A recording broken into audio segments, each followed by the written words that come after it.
just like an interesting example of like economic design philosophy, right? Like sometimes you can't just like make centralization go away. Sometimes it's inevitable, but at least you can try to kind of contain it. You can direct it, or you can even sort of firewall it away from core consensus, the parts that really do need to be decentralized. So, but you don't see it as an existential risk. It's just it's a bit of a problem that has to be constantly dealt with. It's a risk. Like there's obviously a risk that it's a very severe problem, and that even this Flashbots approach has some fatal flaw or whatever. Yeah. But I'm definitely we're definitely approaching it with the mindset of this is a problem, and like yes, we do have to do some work to solve it, but we're doing it, and so far it's being solved. Okay, let's talk about the other really, really fascinating part of the future of Ethereum. Let's not call it Ethereum 2.0, but the future of Ethereum that also may require a hard fork. I don't know. You can correct me on this. Is, well, broadly, ideas for scaling. Yes. And more specifically, sort of layer 2 or layer 1 and 2 intersection ideas of how to achieve scaling. And at the core of that is the idea of sharding. So first, what is sharding? Okay. So there's two major paradigms for scaling blockchains, right? As you said, layer 1 and layer 2. And layer 1 basically means make the blockchain itself like capable of processing more transactions by having some mechanism by which it can do that, despite the fact that there's a limit to the capacity of each participant in the blockchain. And then layer 2 says, well, we're going to keep the blockchain as is, but we're going to create clever protocols that sit on top of the blockchain that still use the blockchain and that still kind of inherit things like the security guarantees of a blockchain. But at the same time, a lot of things are done off-chain, and so you get more scalability that way. So in Ethereum, the most popular paradigm for layer 2 is rollups, and the most popular paradigm for layer 1 is sharding. So one way to achieve layer 1 scaling is to increase the block size. Yes. Hence the block size wars, quote unquote. And you actually tweeted something about people are saying that Vitalik changed his mind about he went from being a small blocker went from being big to small. Big to small. To and but you said I've been a medium blocker all along. So maybe you can also comment on the very basic aspect before we even get to sharding of where you stand on this block size debate. Sure. So the way that I think about the trade-off is I think about it as a trade-off between making it easy to write to the blockchain and making it easy to read the blockchain. Right. So when I say read, I just mean, have a node and actually verify it and make sure that it's correct and all of those things. And then by write, I mean send transactions. So I think for decentralization, it's important for both of these tasks to be accessible. And I think that they're like about equally important, right? If you have a chain that's too expensive to read, then everyone will just trust a few people to read for them. And then those people can change the rules without anyone else's permission. But if, on the other hand, it becomes really expensive to write, then everyone will move on to like basically second layer systems that are incredibly centralized. And like that takes away from, decentralization and self-sovereignty as well. So this has been my viewpoints like pretty much the whole time, right? It's that like, you need this balance, and going in one direction or the other direction is very unhealthy. In the Bitcoin case, basically what happened was that Bitcoin originally, like at the very beginning, it didn't really have a block size. It just had an accidental block size of 32 or block size limit of 32 megabytes, because that just happens to be the limit of the peer-to-peer messages. But then interesting. I didn't even know that part. Yeah, but then Satoshi back in 2010 was worried that even 32 megabyte blocks would be too hard to process, so he put the limit down to 1 megabyte. And I think by put, you mean sneaked in there? Yeah, just like made an update to the Bitcoin software that made blocks bigger than one. I think it's 1 million bytes invalid. And I think the impression that most people had at the time is that, this is just a temporary safety measure. And over time, as we become more confident in the software, that limit would be like raised somewhat. But back then, when the actual usage of the blockchain started going up, and then it started going up first to 100 kilobytes per block, then to 250 kilobytes per block, then to 500 kilobytes per block, there started kind of coming out of the woodworks this opinion that like, no, that limit should just not be increased. And then there are all of these attempts at compromising, right? First there was like a proposal for 20 megabyte blocks. Then there was the 248 proposal, which is a bit ironic because the 248 proposal started off being like a small block negotiating position. But then when the big block people came back and said like, hey, aren't we going to do this? They're like, oh, no, we don't want the block size increases anymore. So there were these two different positions, right? The small blockers, I think they valued 1 megabyte blocks for two reasons. One is that they just like really, really believe in the importance of being able to read the chain. But two is that a lot of them really believe in maintaining this norm of never hard forking, right? So the difference between a hard fork and a soft fork is basically that in a soft fork, blocks that were any block that's valid under the new rules was still valid under the old rules. So if you have a client that verifies according to the old rules, then you'll still be able to accept the chain that follows the new rules. Whereas with a hard fork, like you have to update your code in order to stay on the chain. And look, they have this belief that soft forks are kind of either less coercive than hard forks, which, by the way, I completely disagree with. I actually think soft forks are more coercive because, like, basically they force everyone who disagrees to sort of go along by default. Or they have this opinion that there's like, it's more difficult to abuse soft forks to do really mean things or that like completely violate people's expectations, like increasing the supply, which is like, I think there is some truth to that. So because of, these reasons, they just say we're only going to do soft forks and we want to just not do any hard forks. And they eventually discovered this idea called segregated witness that allows for like a very tiny block size increase to like the equivalent of about 2 megabytes with a soft fork. It's just a really like weird and devious trick. Like basically what they do is they take the signatures of transactions and then they put them outside of the block. And then they add an extra rule that says that like for a block to be valid, the block has to come with a separate, like basically extension block that contains all of the transaction signatures. Right. So, when you measure it according to the old rules, like, hey, it adds up to less than 1 million. But actually, there's this extension block that the old protocol doesn't even know about. So it's a hack that seemed to work to in a small way, extend the size of the block size. But so, small block side was like happy with these very low levels of block size. And then the big block side wanted to expand to, at the very least go to 4 megabytes, then, maybe 8, 20.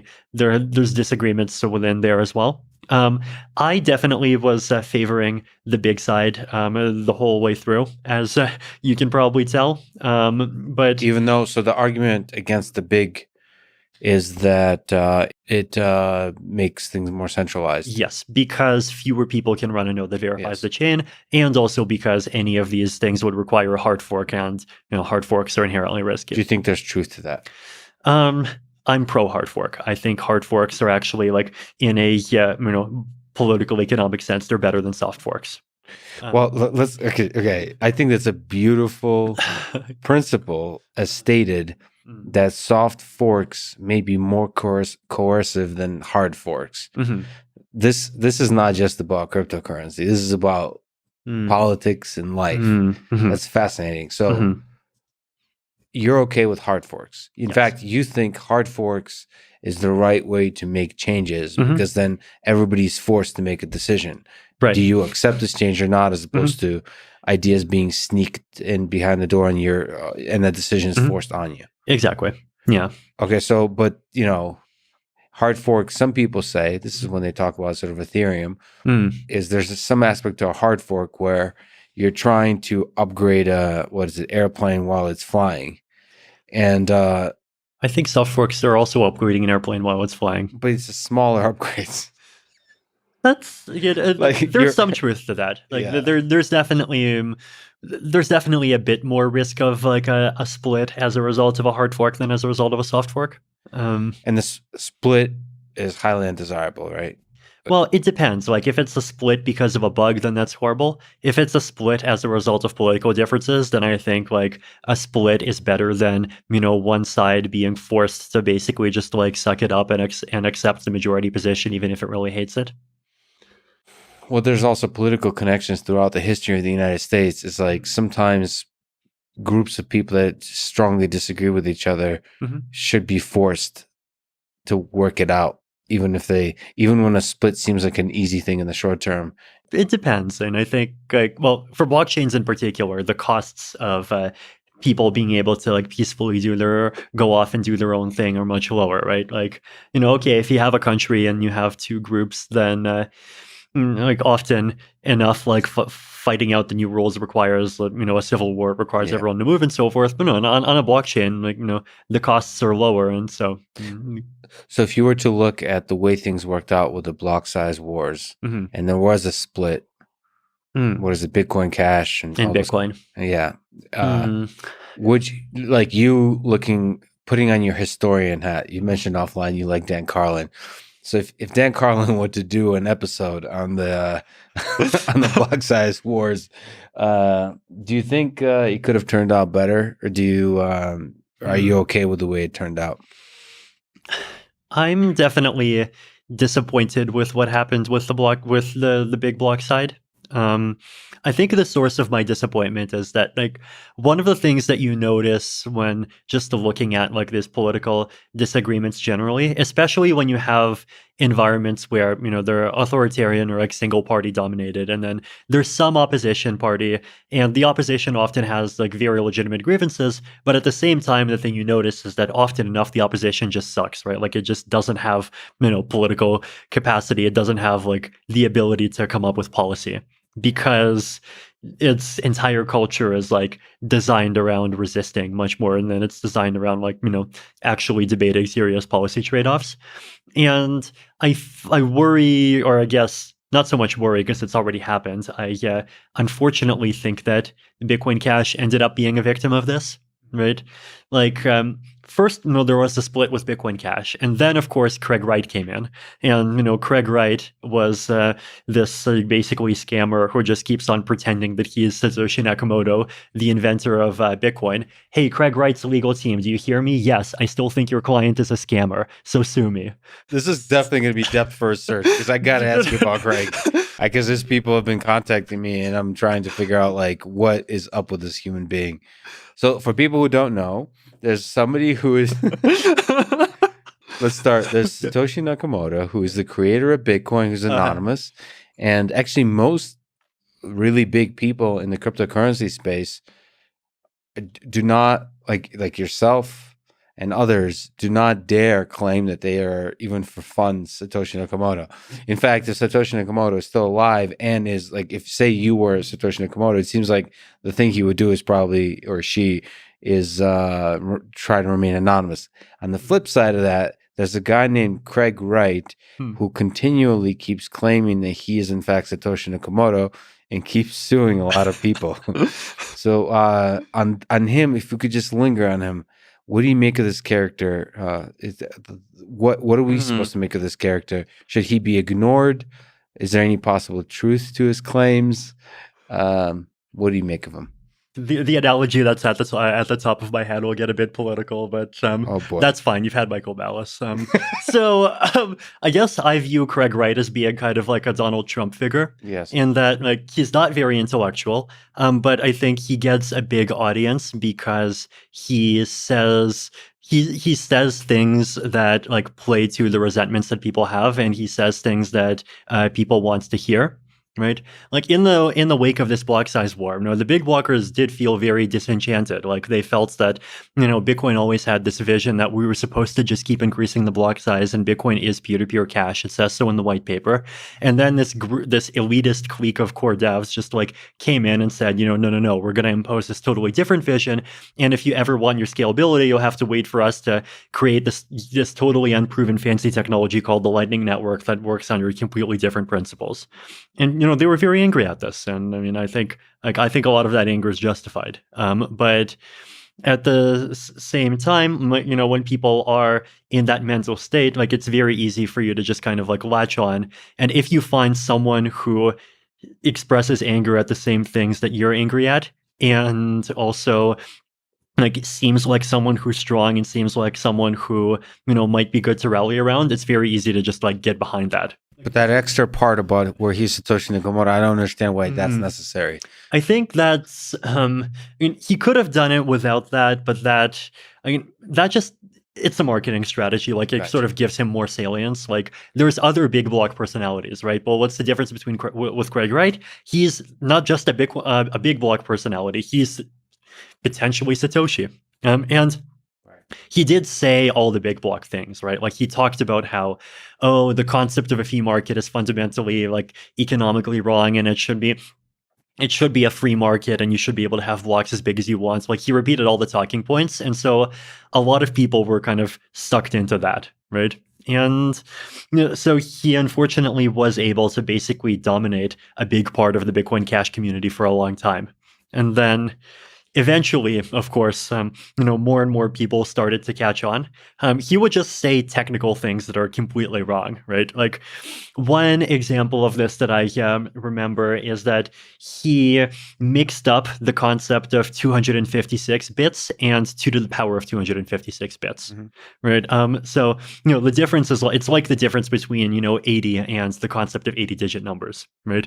And because of this, like he made this argument that said that Bitcoin's elliptic curve is friendly to cryptographic pairings. Like you don't have to understand what that is, but if you want to know, I have articles on both at vitalik.ca.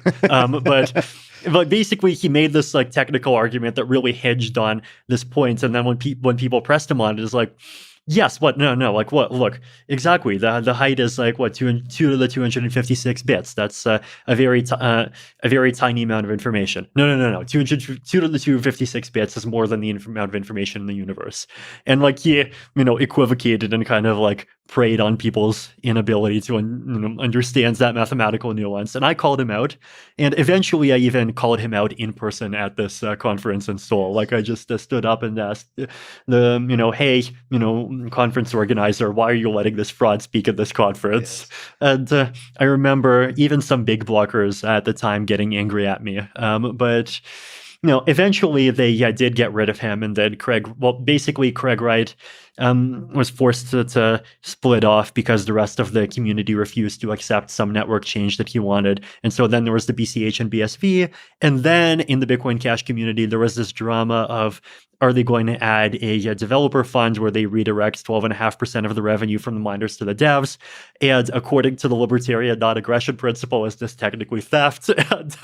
And, like his understanding of the technical depths of cryptocurrency was lacking in a way that Satoshi Nakamoto certainly would not. Yes, exactly. But the point is that like, even after Craig Wright got expunged, the Bitcoin Cash community kept having these disagreements, right? And now, after this development funds dispute, there was a further split between Bitcoin Cash and ABC. And so, the branching tree continues to extend, right? So in that way, it's disappointing to see those kinds of splitting. There was never resolved. It is. I would have definitely wanted to see more of a kind of like principled coin with that like tries to be Bitcoin, but follows consistent big block values. But I don't know, maybe I should just stop expecting projects that I have no involvement in to care at all about what my values are, and maybe Ethereum just is.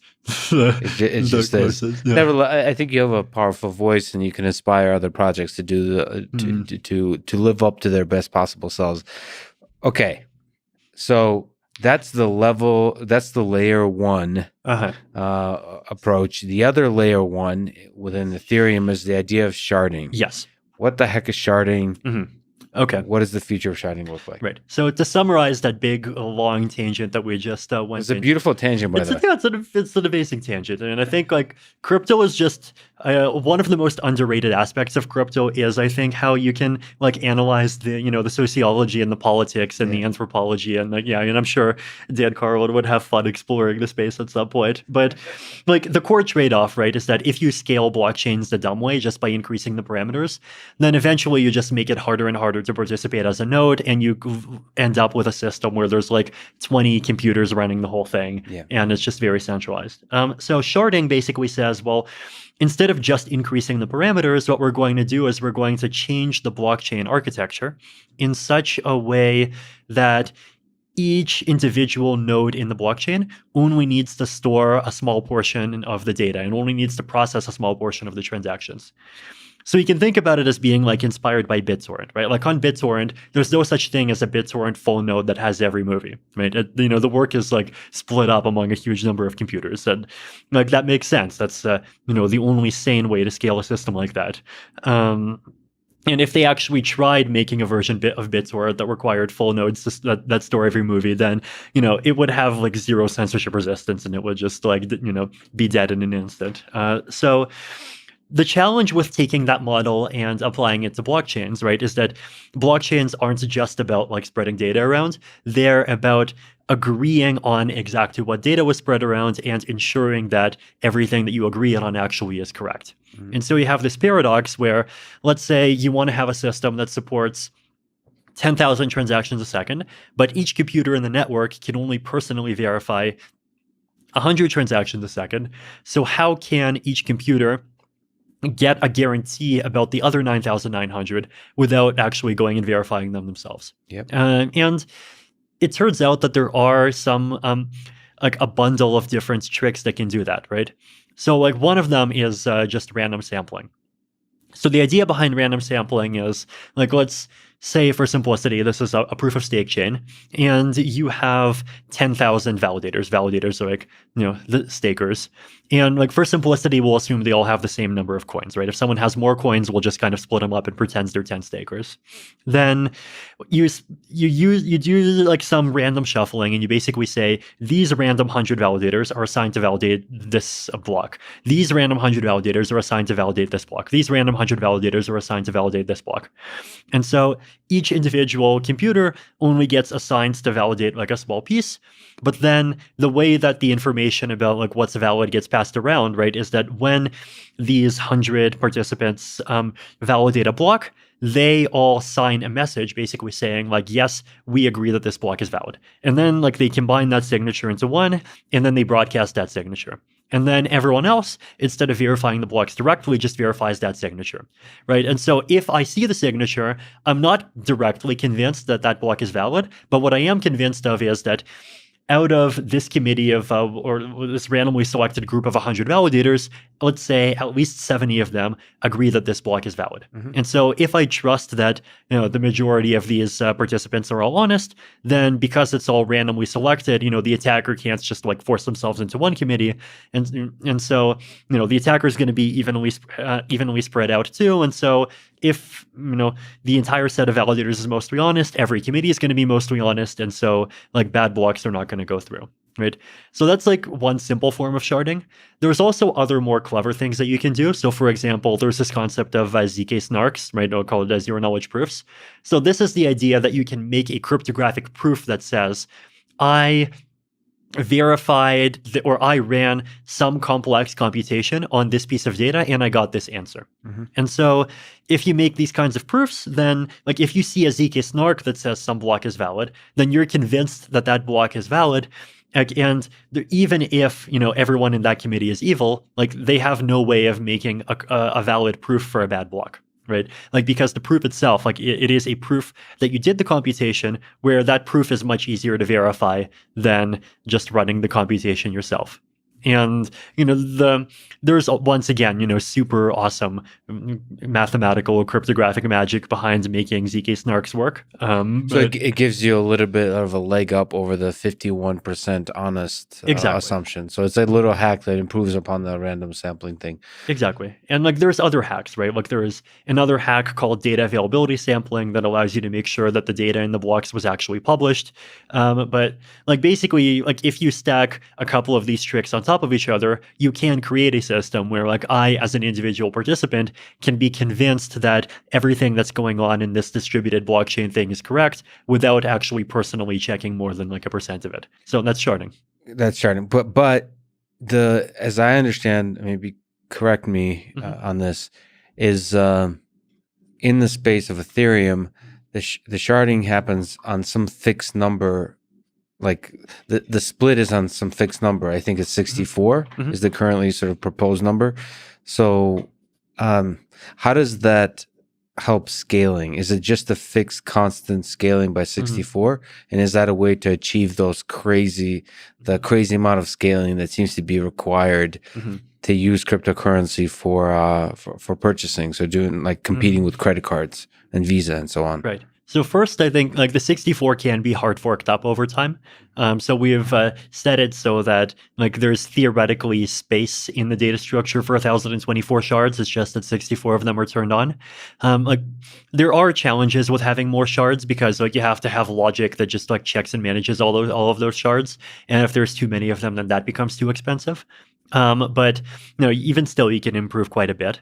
And then the other thing that we're doing is if like we're getting maximum scalability by combining rollups and sharding. Right. So this might be a good time to talk about rollups. What are rollups? Okay. And now we're moving into layer 2 ideas. Yes.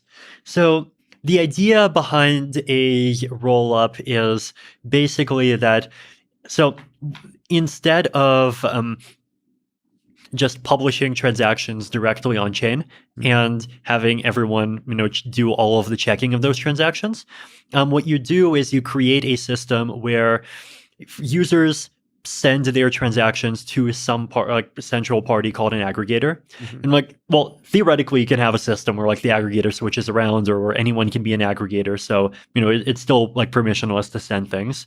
Then what the aggregator does is they strip out all of the transaction data that like is not relevant to helping people update the state. So when I say the state, this is a very important kind of technical term for blockchains. I mean like account balances, code, like things that are like internal memory of smart contracts. So like basically everything the blockchain actually has to keep track of and remember, right? So you just put in you take all these transactions, strip out all the data that's not relevant to telling people how to update the state. And then you take the data that's needed to update the state, and then you like really compress it, right? So like, for example, if we say, I, Vitalik, have an account that's 0xAB58, blah, blah, blah, blah, blah, and it's 20 bytes.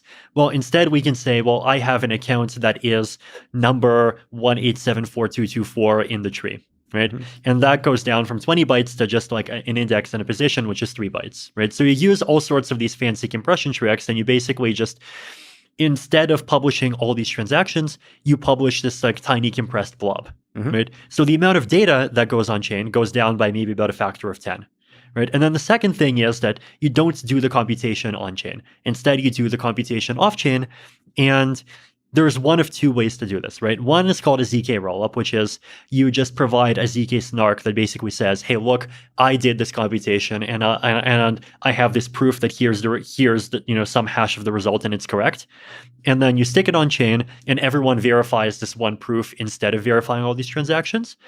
And then the other approach is called an optimistic rollup, which is basically made of this scheme where like first someone says like, hey, this is what I think the result of applying these transactions is. And then someone else can say, I disagree, the result is different. And only if two people disagree do you actually just like publish all of the data and run the whole that whole block on chain. So if there's disagreements, then you just like run everything on chain, and whoever was wrong like loses a lot of money, right? So like disagreements are very rare and they're very expensive. And in a ZK rollup, you don't even rely on this like challenging game at all. You just rely on a proof. So the core principle is basically that instead of lots of transactions and everyone verifies every transaction, it is you take the transactions, you strip them down and compress them as much as possible, then stick that on the blockchain. you do need to stick something on the blockchain just so that everyone else can like keep up to date with the state, so they know what all the contracts are, what all the balances are, and all of this. But it's a very small amount of data, and then you use one of these other off-chain games. Could be this optimistic game, could be a ZK snark, to just prove that somebody out there did the computation and the result is correct, right? So you're pushing like 90% of the work off-chain, and then 90% of the data and 99% of the computation off-chain, and then you still have 10% of the data and 1% of the computation on-chain, and so your scalability goes up by a factor of about 100. So these systems are already live for some applications, right? So there's something called loopering, which is just a ZK rollup for payments, right? So you can have assets inside of the loopering system, and you can go around and transfer them, but and you get like much lower transaction fees, right? Like instead of $5, you'd have to pay like less than 5 cents. But the only problem is that this only supports a couple of applications right now. Like making one that supports anything that you can do on Ethereum just takes a bit more work, but that's being done as well, right? So like within a few months, I'm expecting, fully Ethereum capable rollups to be available as well. So rollups, just summarizing, do most of the work off chain, put only a little bit on chain, factor of 100 scaling, sharding, another factor of 100 scaling, 100 times 100, factor of 10,000, hundreds of thousands of transactions a second, and there's your scalability. Okay, so you achieve scalability, you can do a large number of transactions very quickly, and the cost of doing those transactions is much lower. You wrote that in the long term, ZK rollups are going to win in terms of layer 2 technology.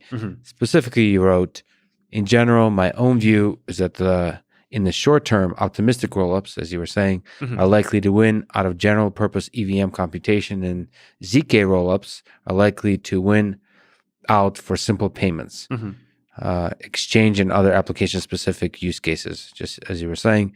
But in the medium to long term, ZK rollups will win out in all use cases as ZK snark technology improves. Why do you think ZK rollups are going to win the big picture battle over layer 2 technologies?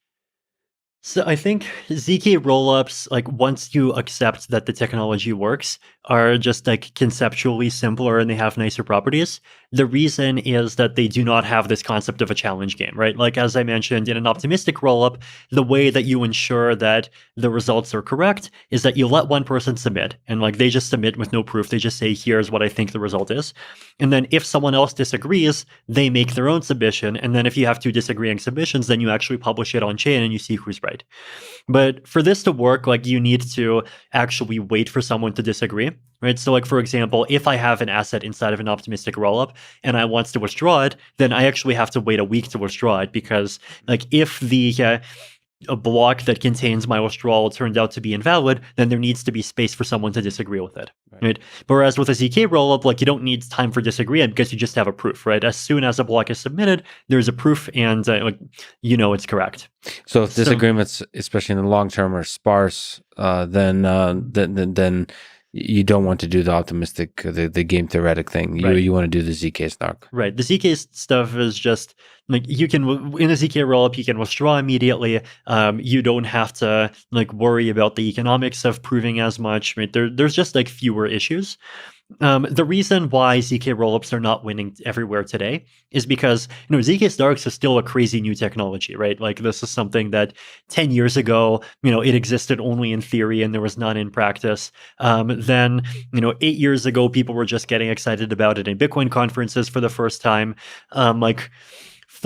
Starting 4 years ago, or 3.5 years ago even, that was the first time you were able to make any ZK snark based anything on Ethereum. And then people started making them, and ZK technology has only really become efficient enough to do a lot of things within the past maybe 1.5 years.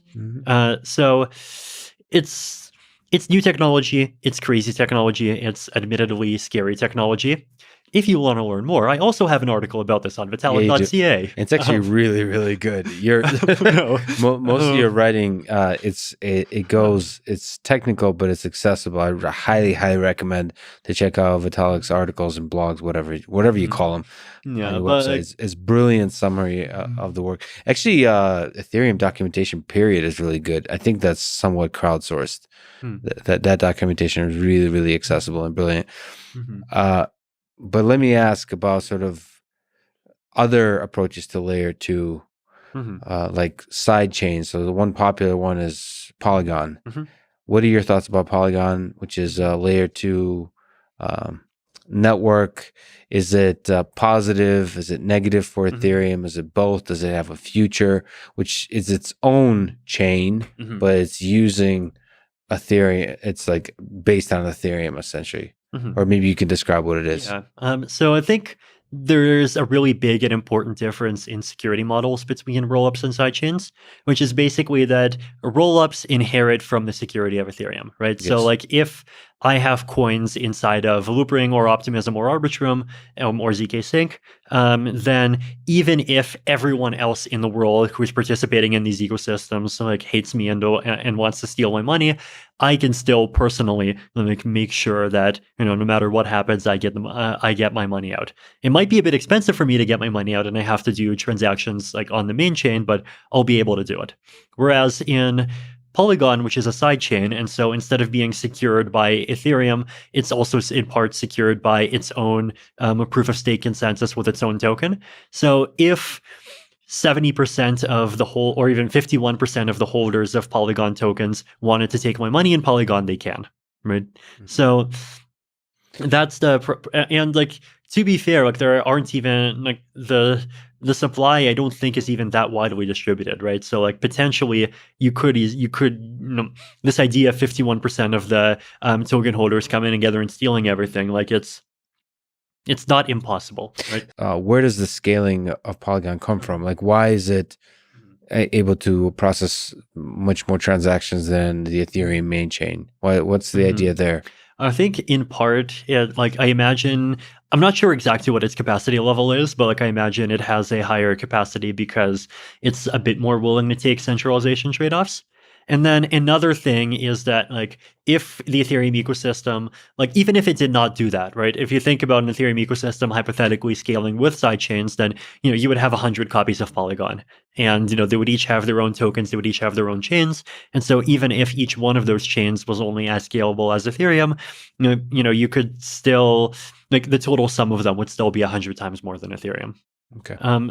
The thing that I want to say in Polygon's favor, just to be very fair to them, like I really, I definitely really, respect the work that they're doing. Yes. So start with a bit with that word of not criticism, caution, right? Like it's that they made this kind of deliberate trade-off for very pragmatic reasons, which is that the Ethereum ecosystem needs to scale now. And there are applications that want to do something now.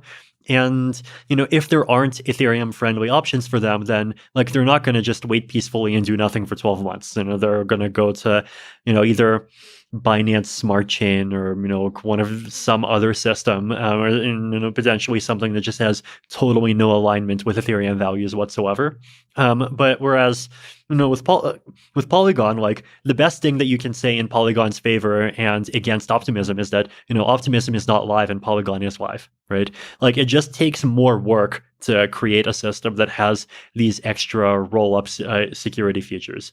And so Polygon just said, we're going to be the system that makes the pragmatic trade-off. We're going to go, functionality first, and then, we can talk about adding back the security later. So I've talked to them, and like in principle, I think they're very, open to the idea of like adding more security and like becoming a roll-up, or at least adding a Polygon chain that's a roll-up at some point in the future, which is definitely something I think they absolutely should follow through on. But like the fact that like they exist now, and so applications can kind of bootstrap now on a chain that even though its security isn't perfect, at least it exists and people can go use it. And then over time, the chain matures as the applications mature. Like, it's, I think, a very reasonable strategy, and I'm definitely really happy that they're part of the ecosystem. Yeah, it's kind of interesting. The history of cryptocurrency has this tension of really good ideas that are hard to implement, so they take longer to implement, and ideas that are not as good but are faster to implement. This is like the story of like, you have like JavaScript that basically took over the world because it was quick to implement within 10 days, and then like later kept fixing itself. I don't know what to make of that.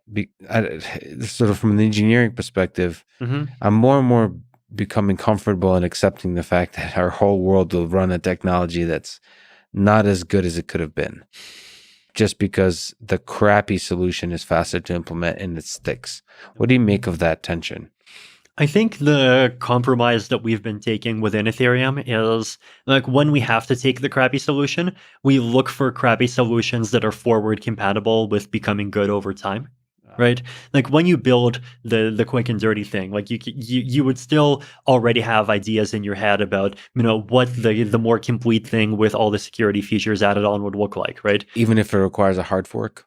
Yes. Like, even so, like, for example, with sharding, right? Like, I think it's likely that the first version of sharding that comes out, like, is not going to have, ZK snarks and data availability sampling, for example. But we know what these technologies are. We feel like we, have wrapped our heads around them. And so we know how to build a system where we can put all the pieces in place so that it becomes very easy to bolt those components on in the future.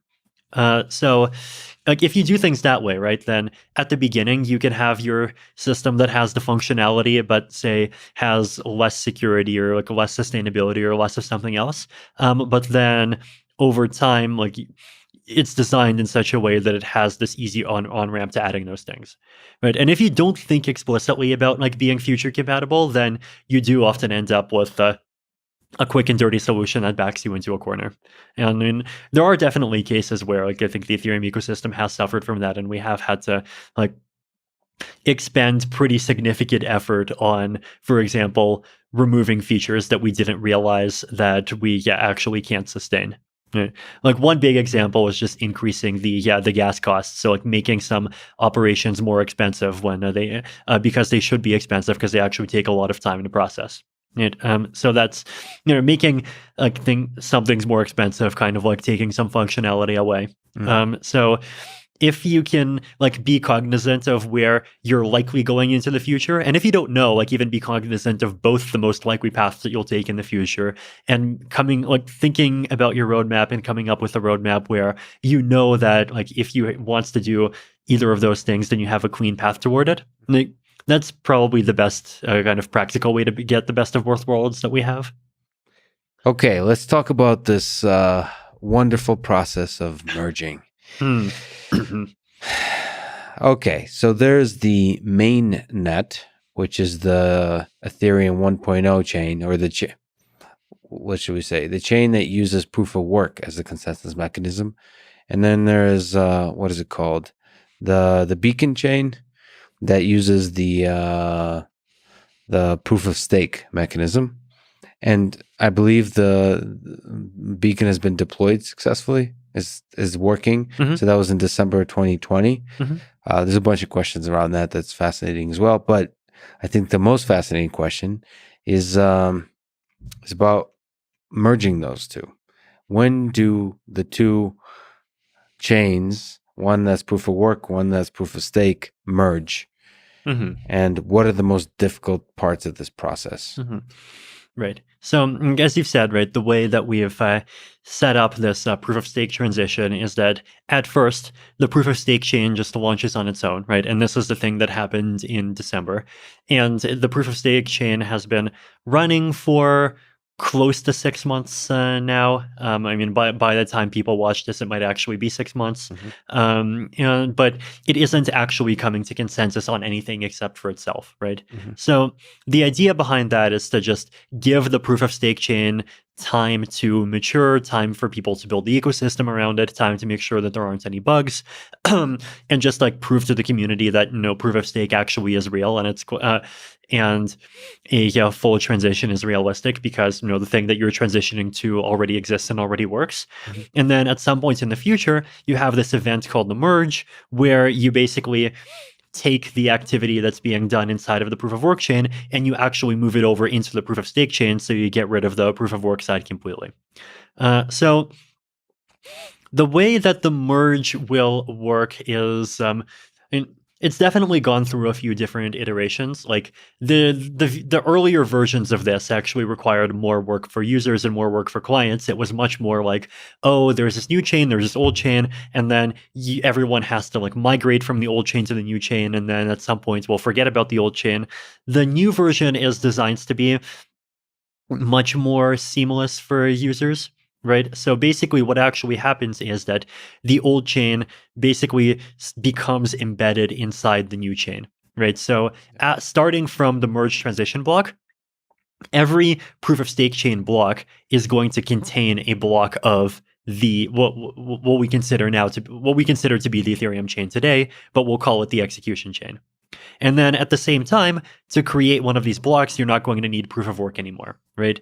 So basically, at the same time, you would both get rid of the proof of work requirements for one of these blocks to be valid, but instead you require these blocks to be embedded inside of the proof of stake blocks, right? So you basically have like a chain inside a chain. And this is, from an architecture perspective, it's, you might think it's a little bit suboptimal, but it actually has some nice properties. It makes it easier to kind of think about the consensus and think about what we call the execution layer, like transactions and contracts kind of separately and upgrade them separately. And it also just means that the upgrade process is extremely seamless, right? Because from the point of view of a client that's following the chain, you basically have to update nothing, right? You're still following the same chain and follows the same rules, except instead of checking proof of work, you'll switch to checking that these blocks are embedded inside of blocks of the proof of stake chain. Got it. So there'll be this merge block that will mark this transition. Yeah. And over time, I guess